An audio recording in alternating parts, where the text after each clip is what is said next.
गरीब की पाठशाला तो उसका दिल होता है साहब। फिर चाहे अच्छा हो या बुरा, जो दिल चाहता है वही करता है। क्या आप जानते हैं कि जिस मंदाकिनी ने राम तेरी गंगा मैली जैसी ब्लॉकबस्टर फिल्म से पूरे देश का दिल जीत लिया था, उसी अभिनेत्री को फिल्म इंडस्ट्री में एक वक्त कम पैसों में इस्तेमाल किया जा रहा था। उसमें क्या हो गया कि कुछ मूवीज जो नहीं करनी चाहिए थी वो भी की।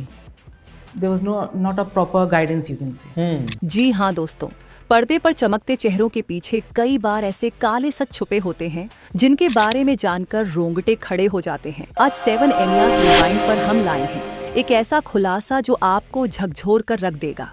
कैसे मंदाकिनी की मासूमियत और खूबसूरती का फायदा उठाया गया, कैसे उन्हें कम पैसों में ऐसे ऐसे सीन करने को कहा गया जिन्हें करना आसान नहीं था। तो बने रहिए हमारे साथ, क्योंकि आगे जो आप जानने वाले हैं वो अब तक सिर्फ फुसफुसाहटों में था, अब खुलेगा पूरी सच्चाई के साथ सिर्फ 7 एनियाज रिवाइंड पर। वीडियो को लाइक करें, चैनल को सब्सक्राइब करें और तैयार हो जाइए एक और फिल्मी रहस्य से पर्दा उठाने के लिए।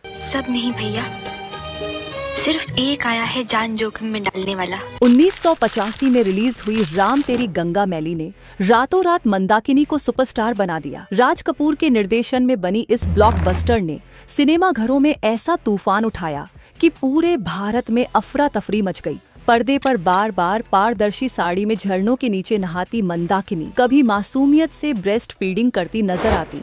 इन साहसिक दृश्यों ने दर्शकों को हैरत में डाल दिया। यही बोल्डनेस थी जिसने फिल्म को विवादों का केंद्र तो बनाया ही, साथ साथ देखने वालों की धड़कनें भी तेज कर दी। दोस्तों, राम तेरी गंगा मैली में मंदाकिनी के बोल्ड दृश्यों ने उस समय हर किसी को चौंका दिया था। उनकी मासूमियत और साहसिकता का ऐसा संगम पहले शायद ही किसी ने देखा था, लेकिन अब बरसों बाद जब मंदाकिनी फिर से बड़े पर्दे पर वापसी कर रही हैं, तो उन्होंने अपने पुराने अनुभवों को लेकर कुछ चौंकाने वाले खुलासे किए हैं। He's the only one, like I can say that I've been in touch with him. Mandakini बताती हैं कि उस दौर में फिल्म इंडस्ट्री में अभिनेत्रियों को केवल गानों और कुछ खास दृश्यों तक ही सीमित रखा जाता था।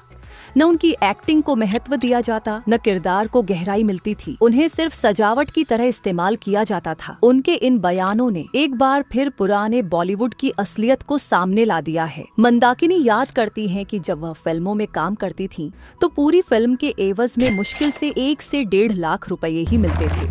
उस समय नायिकाओं को बस गीतों और रोमांटिक दृश्यों तक सीमित रखा जाता था। कहानी या किरदार की गहराई की मांग शायद ही कोई करता। वह आगे खुलासा करती है कि उनके मन में हमेशा एक ही बात घूमती रही, जब मेरे बच्चे बड़े हो जाएंगे तभी मैं फिर से अभिनय के बारे में सोचूंगी। इस तरह उस दौर की कम पारिश्रमिक और सीमित भूमिकाओं के बीच भी मंदाकिनी ने अपने सपनों को संजोए रखा, ताकि सही समय आते ही वे पर्दे पर एक नई पारी शुरू कर सके। दोस्तों, आपको यह जानकर दिलचस्प लगेगा कि जब भी अभिनेत्री मंदाकिनी किसी इंटरव्यू का हिस्सा बनती है, तो वे अपने करियर और निजी जीवन से जुड़ी कई बातें बिना झिझक साझा करती हैं। उसमें क्या हो गया कि कुछ मूवीज जो नहीं करनी चाहिए थी वो भी की।